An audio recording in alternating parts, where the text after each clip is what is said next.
रामू एक छोटे से गांव में रहता था। उसके घर में उसकी बीवी मीना, एक बूढ़ी माँ और 2 बच्चे रहते थे। रामू एक किसान था। उसके पास काफी जमीन थी जिस पर वह मौसमी फल लगाकर उन्हें बाजार में बेचा करता था। रामू अपना काम बहुत अच्छे तरीके से करता था और इसके बदले में उसे कमाई भी बहुत अच्छी होती थी। उसके घर में किसी चीज की कोई कमी नहीं थी। रामू की गांव के बड़े बाजार में फलों की बहुत बड़ी दुकान थी। उसकी दुकान पर हमेशा ताजे और अच्छे फल मिलते थे, इसलिए लोग उससे फल खरीदना पसंद करते थे। रामू अपनी बीवी मीना से कहता है, आम की बहुत अच्छी फसल हुई है, लगता है पेड़ों पर खूब आम आएंगे।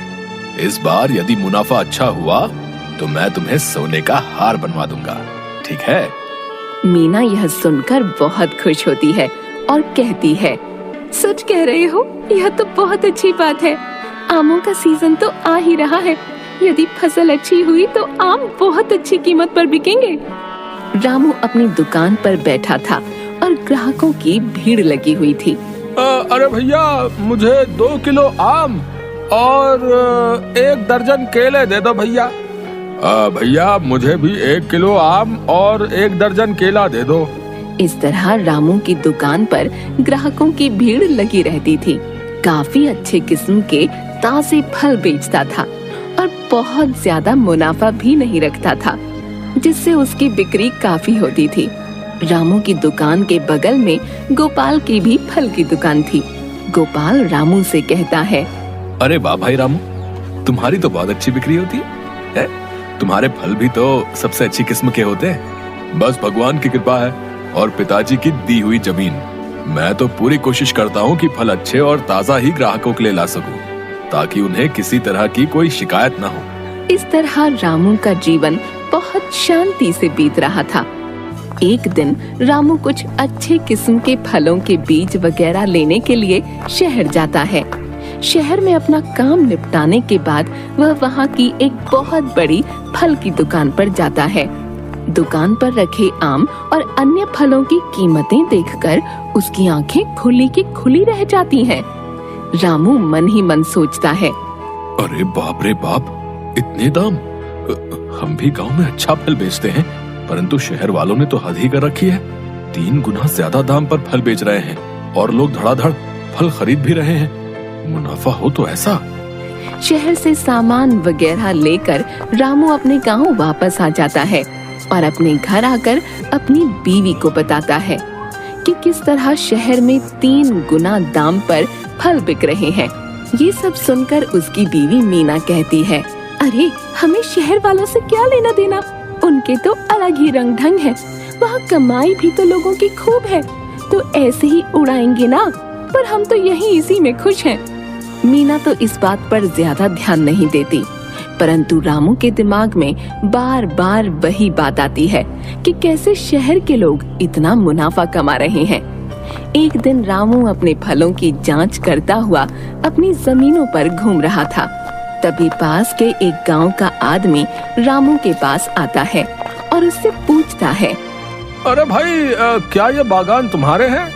रामू उसे नहीं पहचानता, पर वह उसकी बात का जवाब देता है, जी हाँ, ये सब बाग मेरे हैं और मैं फलों की खेती करता हूँ।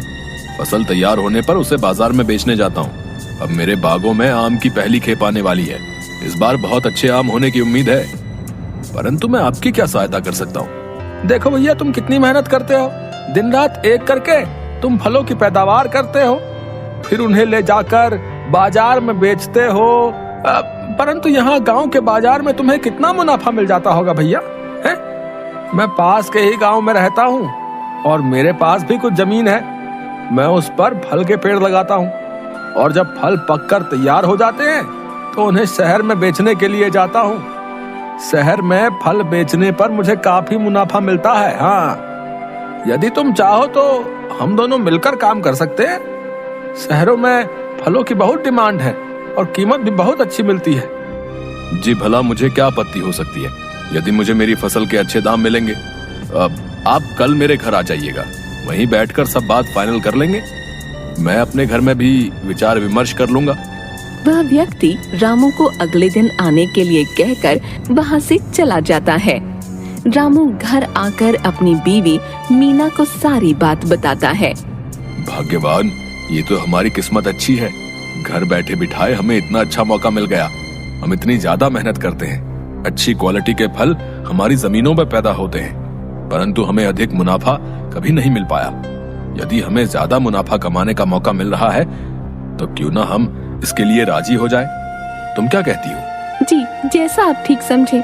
मुझे भी यह प्रस्ताव काफी अच्छा लग रहा है। इसमें मुनाफा भी दोगुना है।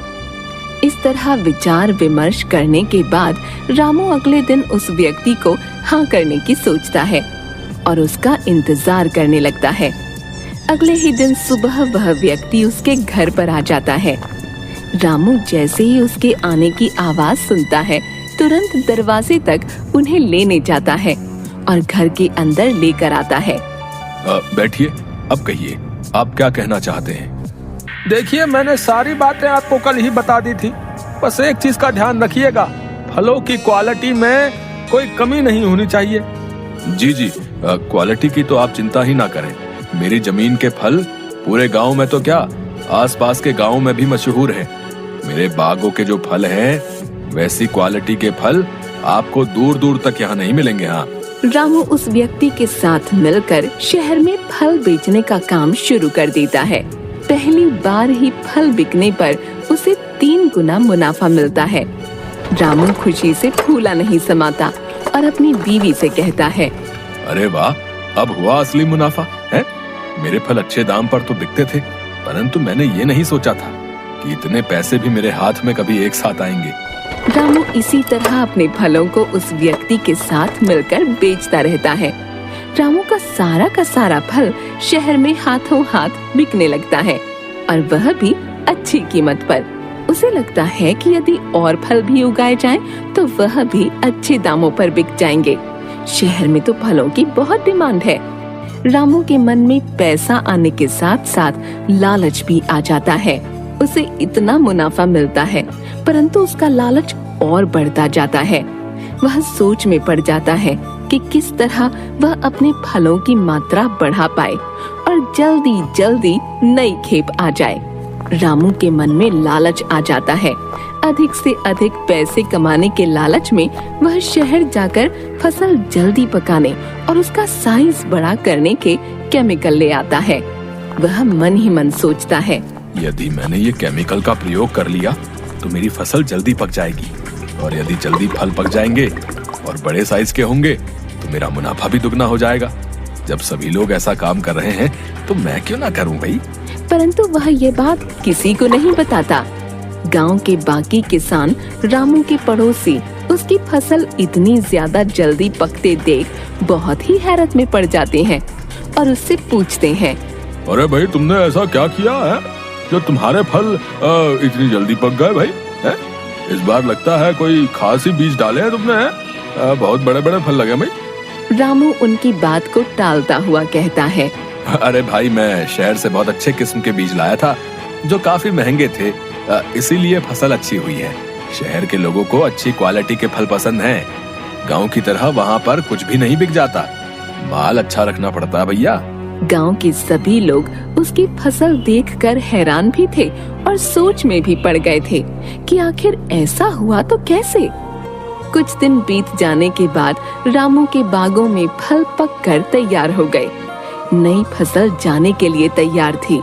रामू का सारा फल शहर में बहुत अच्छी कीमत पर बिक गया और उसे काफी मुनाफा भी हुआ। इस बार रामू को पहले से 2 गुने पैसे मिले। रामू बहुत ही खुश था। 2-3 दिन बीत जाने के बाद वह व्यक्ति रामू के घर आता है और उससे कहता है, तुमने ये क्या किया है? तुम्हारा कारोबार अच्छा भला चल रहा था है?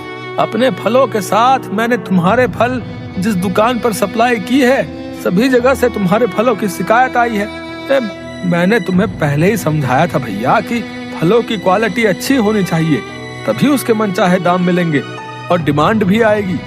तो तुमने लालच में आकर जल्दी फल पकाने के चक्कर में उन पर केमिकल का प्रयोग किया है, जिससे फल बड़े साइज के और जल्दी पक गए। तुमने लालच में आकर ऐसा कर तो लिया, परंतु तुमने सोचना चाहिए था कि इस बात का खुलासा तो हो ही जाएगा। सभी दुकानों से तुम्हारे यहाँ के फल वापस आ गए हैं। अब तुम्हें उन सभी फलों के कोई पैसे नहीं मिलेंगे। तुम्हें अच्छा भला मुनाफा मिल रहा था, परंतु लालच में आकर तुमने सारा काम खराब कर दिया भैया।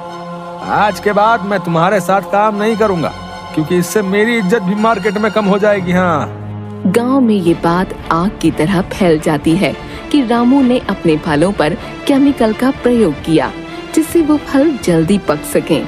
रामू मजबूर होकर वापस आए हुए फलों को गांव के बाजार में बेचने जाता है, परंतु बाजार के सभी व्यापारी उसे वहां फल बेचने से मना कर देते हैं। देखो रामू, हमें सारा सच पता है। तुमने केमिकल लगाकर फलों को जल्दी पकाने की कोशिश की, जिससे तुम्हारे फल क्वालिटी टेस्ट में फेल होगा भैया। अब तुम खराब फलों को यहाँ बेचने आए हो, हम तुम्हें ऐसा नहीं करने देंगे। हाँ। रामू वहाँ से भी भगा दिया जाता है। अब वह ना इधर का रह जाता है ना उधर का। उसका हश्र ऐसा हो जाता है जैसे कि धोबी का कुत्ता, न घर का न घाट का। उसे बहुत पछतावा होता है। अच्छा भला उसका काम चल रहा था, परंतु लालच में आकर उसने अपने जमे जमाए काम पर पानी फेर दिया। इसीलिए कहते हैं, इंसान को लालच में अंधा नहीं होना चाहिए।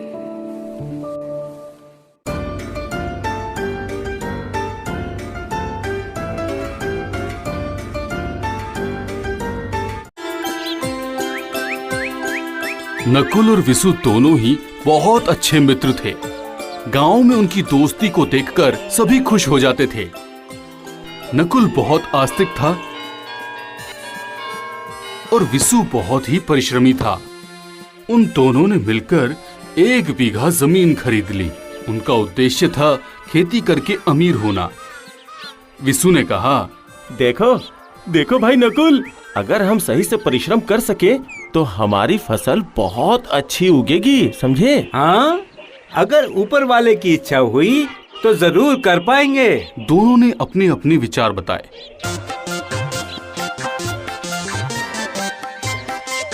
विशु बहुत परिश्रम करने लगा।